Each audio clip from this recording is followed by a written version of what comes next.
We want to be free. We want to do what we want to do. We want to have a good time. And that's what we're going to do.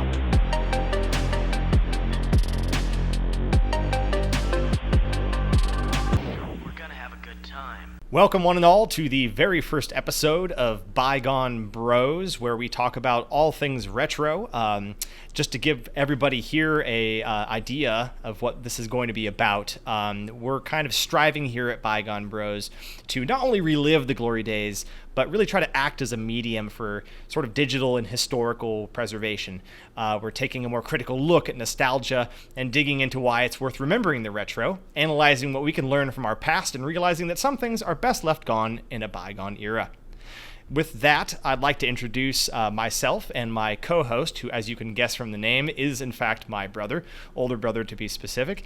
Trevor, would you like to say a few words about yourself and your affinity for retro? Yeah, as my backdrop makes evident, I'm also a big fan of all of that stuff and the weirdness that we've accumulated in our lives over years of pop culture, and I think that time is right to look back and reflect on the good, the bad, the ugly, and everything in between that's colorful and crazy, and I'm happy to be a part of that and help preserve it for the future.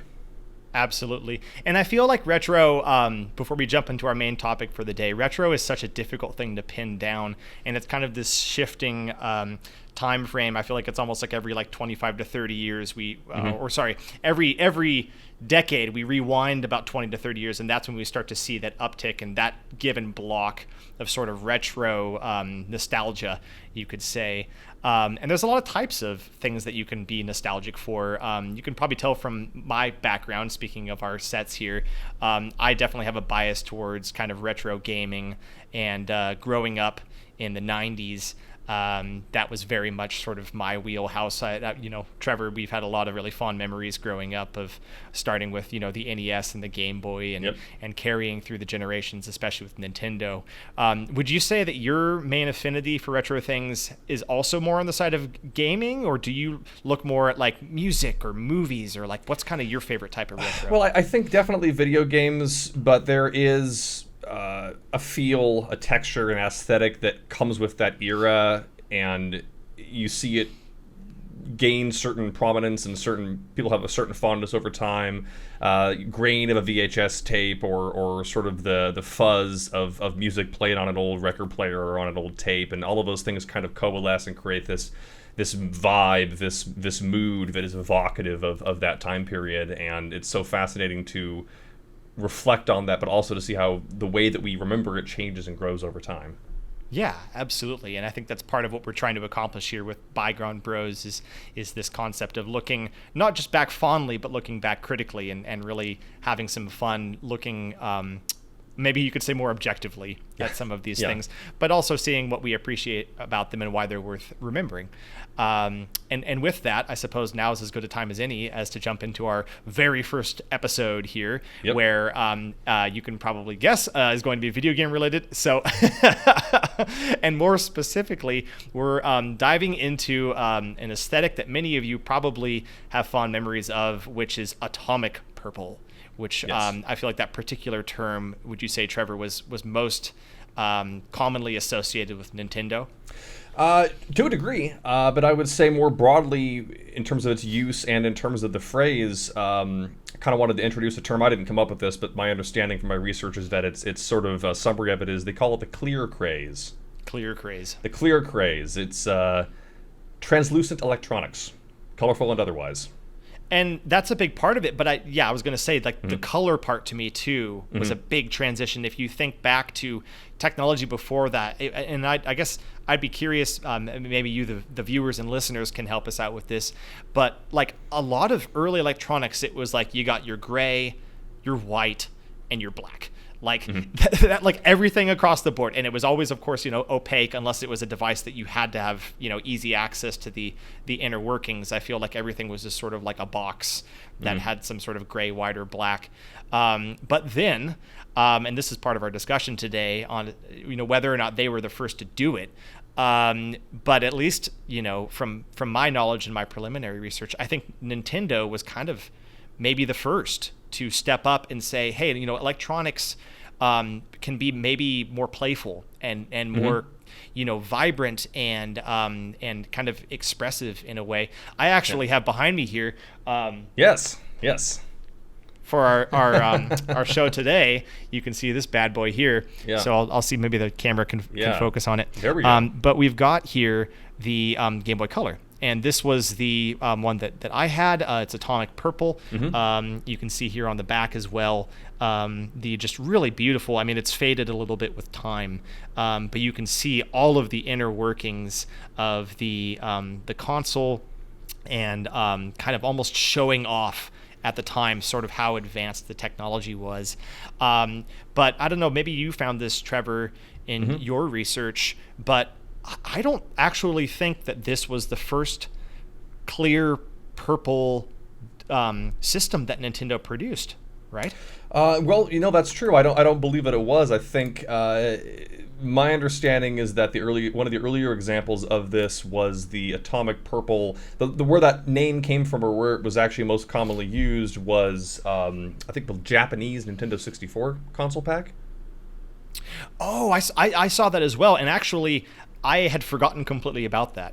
I had we grew up with the N64, of course, but we had sort of the the black console with the gray controller. At one point, I think we had a translucent green one that I always associated with Donkey Kong 64. Yes.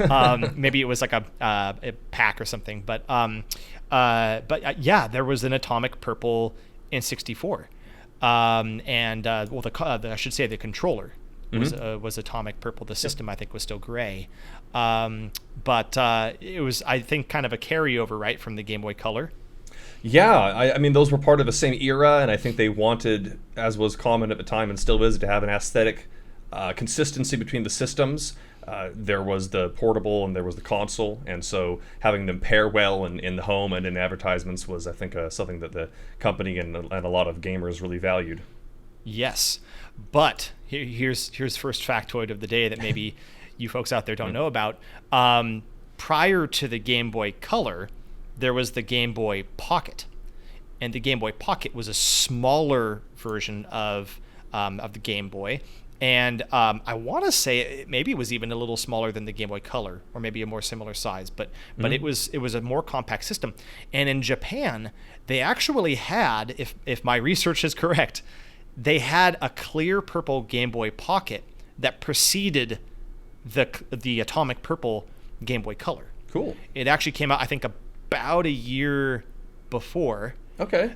And I don't know if that was sort of an effort for them to sort of see what the reaction was to sort of this unusual new design choice. If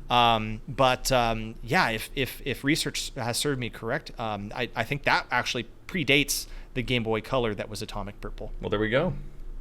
So it's kind of fun fact. Yeah. And then, of course, the Game Boy Color had a bunch of other opaque colors. I want to say, because it's all based on the logo, right? Because the Color logo had multiple colors. So I think that the names were like berry, grape, kiwi, dandelion, and teal. I think were the other colors. Gotcha. And that's what makes up the letters of color. So in case you're wondering kind of what the inspiration for that was. But anyway, there's the Game Boy Color, atomic purple. I actually did find some boxes that used the word atomic purple. So assuming that search was correct, also, it looks like the Game Boy Color used it as well as the N64 did. Okay. But an interesting thing I wanted to ask your thoughts on, Trevor, is why did purple, before we kind of talk about other examples of sort of atomic purple and the translucent colors, why did purple stick around so long with Nintendo? Well, I think purple, it has maybe cultural significance in Japan and elsewhere. My guess is it's striking. It's an uncommon color. It's playful, but it's not too garish. Purple, maybe this is a reach, but my understanding is it's been historically associated with royalty. And maybe some of that, it's evocative of that in some way, because we did eventually go on to also have the purple GameCube controller, not translucent, but similar carrying over that style, I think that was a natural escalation. Yeah. Well, because the Game Boy Advance, launched with purple. Incidentally, it had that sort of translucent, transparent. What was it? Glacier. I had that one. That was the one you had. Yeah. That was really cool too. Yeah. I had the white one that I think was called like Arctic White or something. But there was the sort of the flagship one that I always saw marketed most was the purple Game Boy Advance. SP, to my knowledge, didn't have a purple version. I don't think that it did, no. Or a translucent one for that matter, but there might have been one that escaped my notice. Yeah. And then, like you said, the GameCube was all about purple. Purple console, purple controller, purple all over the place. I wonder, and I don't want to get us too off topic because the focus is supposed to be on translucent stuff, but I wonder why the end of purple for Nintendo was the GameCube. I saw one interview where like one of the marketing heads or something said they were worried that like purple had become too feminine or something. Well, and PlayStation and Xbox were more trying to be serious and hardcore. Possible. I mean, GameCube, Nintendo did get some flack for being too childish, for better or worse at the time. Again, like you said, kind of a different topic, but they were very much trying, I think, to learn from Apple. And we'll probably get a little bit into that later when we talk about changing design trends in electronics, but the clean white look was in the early 2000s. That's very true. But in the 90s, colorfulness and excess and things were marketed more towards the young, for good or ill, and that energy was something they wore on their sleeve. Yeah, and I'm glad that you brought up Apple, because that brings us back. We're rewinding now to when the Game Boy Color came out, and I think a lot of folks who grew up at that time, certainly me, had that strong association with that birth of sort of colorful translucent electronics being because of the atomic purple Game Boy Color. But at, I want to say, almost the exact same time, we had was iMac. Yes. Right? There was the line of the iMac computers. And Steve Jobs, being the marketing whiz that he is, had this sort of epiphany of his own, where he was talking about how electronics were very kind of dull and uninteresting, and he wanted to kind of spice it up. So it was, I want to say it was the iMac G3 was maybe the name of the line. That sounds about right, yeah. And the colors for this, which, let's be honest, were basically the colors that were for Game Boy Color, but with different fruits. That was the thing, was different fruits. So I think it was blueberry, strawberry, tangerine, lime, and grape, which was a translucent purple. Yep. And I believe it was around early 1999 when that line launched. By reference, I think the Game Boy Color was maybe November of 98 or something like that. So very close to one another. And the question becomes, because I've seen a lot of articles saying, well, Steve Jobs was such a visionary and such a pioneer, and he really was responsible for the craze, like you said, the clear craze and these bright colors because of the iMac. But it seems to me like there's a little bit of mystery as to whether Nintendo was actually before Apple, and I wonder if there was any sort of cross-pollination there. I wouldn't doubt it. I think the tech industry, even when people are working overseas and they're very protective of certain IP and such, there's going to be cross-pollination, and there's going to be people looking over each other's shoulders to see what sells, and kind of convergent influences, the same trends dictating what people are into, and then one thing, next thing you know, you're looking, it's everywhere. Exactly. Now, we've been talking a lot about electronics, and specifically computers, and video game consoles from Nintendo. I think Sony may have had some clear, kind of colorful products along the way. I think there was an ocean blue PlayStation 2 or something. There's Sega, because they were still making consoles at the time. Dreamcast had some variants. There were some translucent Dreamcasts, probably some Walkmans, laptops. I mean, anything with a battery in it was at the risk of getting made into getting hit by the clear craze. Yeah, I think even phones and stuff, even certain landline phones. I think there was one in particular that was one of the classic coiled, line, and the kind of you pick it up off the thing and hold it up to your head. I think that had a really popular clear variant. Yeah. There's all kinds of ones out there. One of the ones I actually just remembered the other day when we were preparing to talk about this today. Do you remember? It was spelled Poochie, but it was like POO-CHI, like a robot dog. Yes. So I think we had one of those that was like the McDonald's toy line. Yeah. But they were called like Robo-Chi. Mm-hmm. And it was exactly that. It was like colorful, translucent. It was supposed to look like these really high-tech like robot animal pets that had eyes that would like light up and animate, and they'd make little like rudimentary sounds. Yep. And it really shows that like, even down to like very young children, it was like everybody was in on it. Like everybody wanted to see it. Do you have sort of a favorite product that you felt like best encapsulated that aesthetic? I mean, the Poochie, I mean, the robot toys and Furby, and there weren't any translucent Furbies to my knowledge. I wouldn't have slept if there were, but the look was something that I definitely did associate more with home electronics. Yeah. And the computer labs at school would have a G3 or 2. And the ones that I owned were just a couple of the Nintendo systems, but I definitely would see other people with them, or I would see them at the store.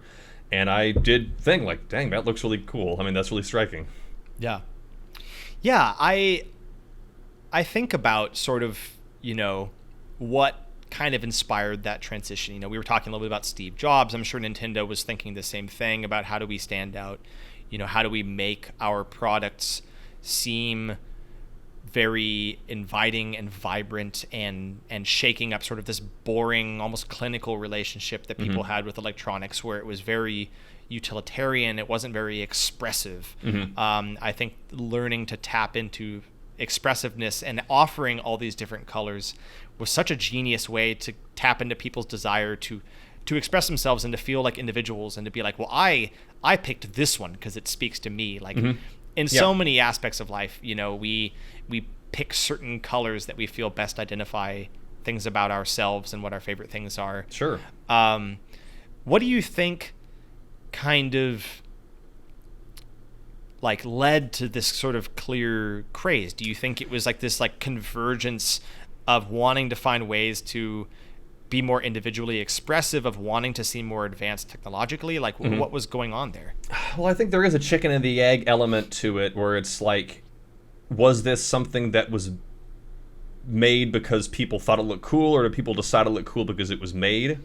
I mean, about Apple, like, that was also part of it, is people don't know what they want until you sell it to them to a degree. Yeah. But I would say, just from my own feelings and from kind of looking into it a little bit, it seems like the idea was people, like, it's almost like food or a toy. When you go to the store and you get something in clear packaging, it's like, I can see what this thing is. And then you take it home, and applying that to technology at a time when computers were becoming smaller and more accessible than they'd ever been. And people, I think, liked being able to see how they worked on the inside, even if they didn't necessarily understand how to use them and operate them. And they're like, oh, here's that microchip, and here's, like, it felt like you're like an X-ray, like you're looking into the workings, like the skeleton of the machine that you've got. And then the color, I mean, that's the clear part. And then, to your point, the color, from a marketing perspective, it is a genius way to, hey, we'll just put some different dye, or I don't actually know how they make that's for somebody. We could interview somebody for that, but like that's like we have the clear part is just, oh, here is what the inside of this machine looks like. Look at this cool technology we've made. Look how futuristic this looks. And then also, hey, if you have a favorite color, or you have this pairs well with something else that you own, then you can pick the one that you like, and it does become like a form of personal expression, or an aesthetic, or something that you can complement other things on your desk or other things in your home. Yeah, absolutely. Yeah, I totally agree. I think that, like, one of the things that I find really interesting about, like, steampunk, to pick like another type of very externally like visible technology, is it's it's not like a Rube Goldberg machine, but it is this sort of like just being sort of hypnotized by all of the moving parts and seeing how they interact with one another, and almost appreciating the technology more because of that visibility. I think that nowadays with like, let's take like your smartphone, like a smartphone is so much more advanced than like a Game Boy Color or a Steam engine or something like that. But I feel like I'm almost not as impressed by how it works because I just so take it for granted, and everything is so digitized to the point where I'm so removed from what's going on, from what this device is doing. It almost becomes sort of like magic, and I almost take it for granted. But if I have something like, my Game Boy Color or whatever, and I can see like there's the speaker, there's the wiring and circuitry for the buttons and this all these different parts of the device, it almost makes me admire it more, even though technologically it's like vastly inferior to the things we have now. I don't know, it's an interesting thought. Do you have a favorite color of translucent device? Because everything under the rainbow was out there. I mean, purple's of course the one that everyone talks about, but there was really a lot. I mean, the shades of blue, I did like. I mean, even though I didn't have a ton of them. Again, I can only really think. I'm aware of the PS2. I had the Game Boy that was kind of like bluish, like light blue, I guess I would. I keep he's a glacier. I keep thinking of Gatorade flavors. Right. Yeah. Exactly. But I feel like that was almost part of the same aesthetic where it was. I mean, it's a fluid, but it was translucent. But like the colors, specifically like certain shades in the late '90s, early 2000s, clothing. We had some of that too. Like these very colorful blues and reds, and they were sometimes metallic, and I think that this was an extension of that. But it was clear. But the blue, I think, I mean, blue is my own favorite color, and I just think it's not too hard on the eyes. It kind of is cool, literally, like it reminds you of water. I like the blue ones. No, that's an excellent choice. The blue ones are great too. My favorite color is green. Green? So I love sort of any sort of like transparent, translucent green. I have, of course, that in a particular nostalgia for purple, and I've even like done a little bit of research on possibly like putting new shells on some of my modern consoles. So like, if you do any sort of searching, you'll find like mods people will do to make like an atomic purple Steam Deck, or I think there's even like pre-assembled like third-party Switch Joy-Cons that are like atomic purple. So it's something that like even modern generations are trying to find a way to incorporate, into devices. I feel like we have sort of backslid a little bit in terms of design expression, and maybe it is like you said, because of that paradigm where Apple was really pushing this new era where it was like everyone's boring, so we're going to get really colorful and transparent. And then now it's like sort of they went back to like everything's very sleek and gray and white and black, and I don't know why. Maybe they felt that it was becoming too childish and that we needed to look more like the new advanced was this 2001: A Space Odyssey kind of thing. Like, why did it go away? I mean, I think you're right. I think part of it was this desire for them to be sort of seen as neutral and unobtrusive. They wanted to be something that you can fit in your pocket, something that looks classy, whatever that means. And I think also they just want you to make it harder to know how it works and to fix it. And not like I ever knew or cared how to fix a Nintendo 64, but I think when they make them like a literal or figurative black box, if something breaks, you don't know what broke. Right. It's like, I mean, you can't like, without the right tools, you can't like take apart an iPhone in your house. I mean, you can get a screwdriver out and go to town on your Super Nintendo if you want.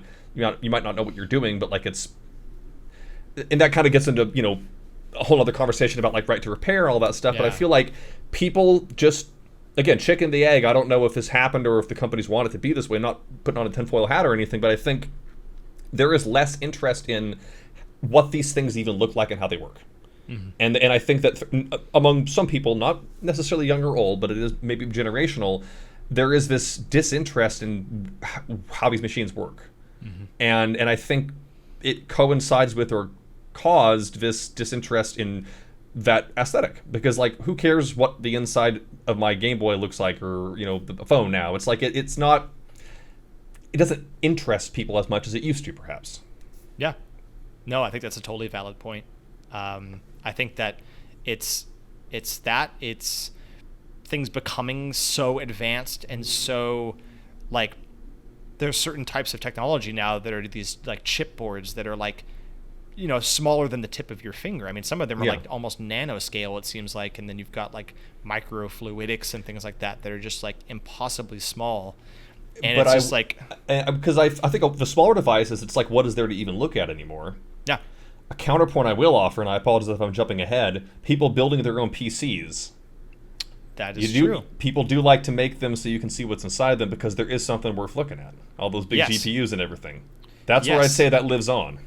And that's where it brings us to sort of modern equivalents of the clear craze, because I don't think it's totally gone. Mm-hmm. It's just changed. Mm-hmm. And like you said, like that is something I see a lot in the PC gaming community, is like big open window towers with like all of these different, visible parts. And would you say the RGB is almost the child, the descendant of the color part of it? I would absolutely say so. And I like it myself. I've got a little bit of it going on. The software doesn't always quite work, but my headset, my mouse, I've got a lot of that kind of stuff. I also have an interest in, I collect iridescent things, kind of metallic rainbow look. Like it's fun. It's fun to have stuff that looks colorful and is interesting.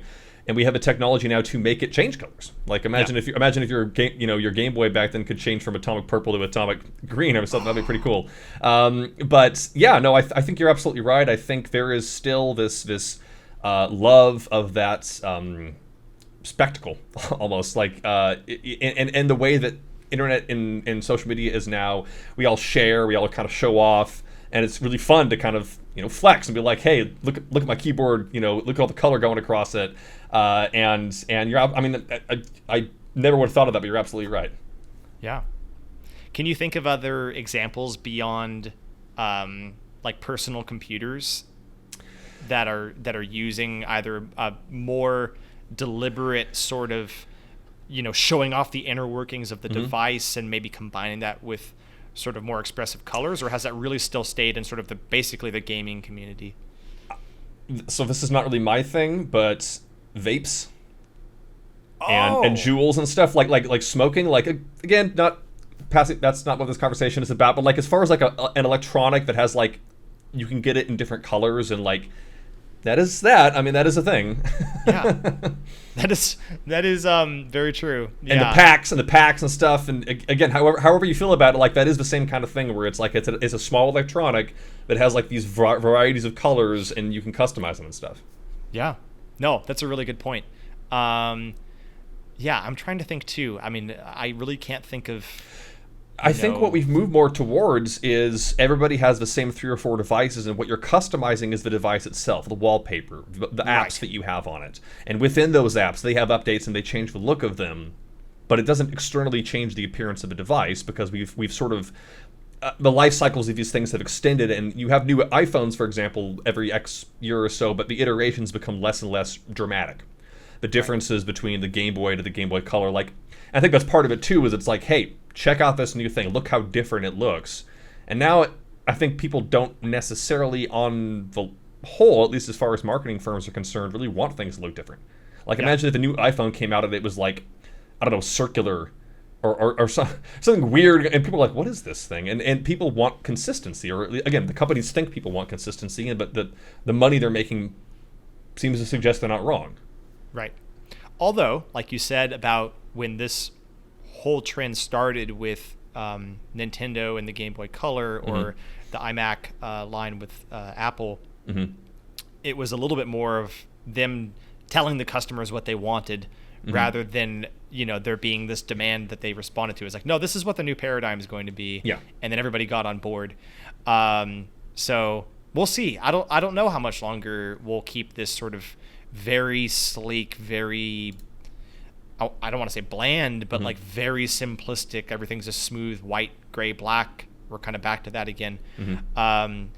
But only time will tell.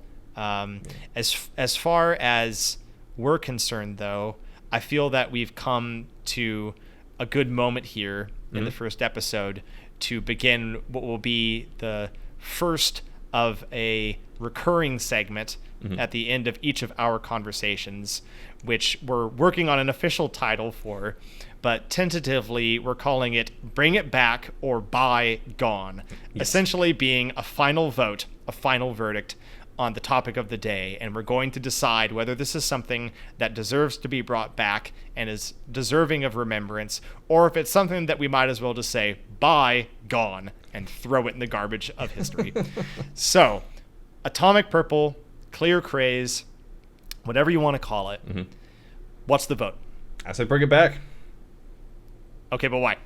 Well, bring it back because I think it's nice to have more variety and more aesthetic distinction among the objects that are now predominantly where we spend our lives. Like a Game Boy and an N64 was like a discrete device, or a computer even, but now these are such a big part of our lives. If it's not going to be phones, or have it be something. I mean, have something.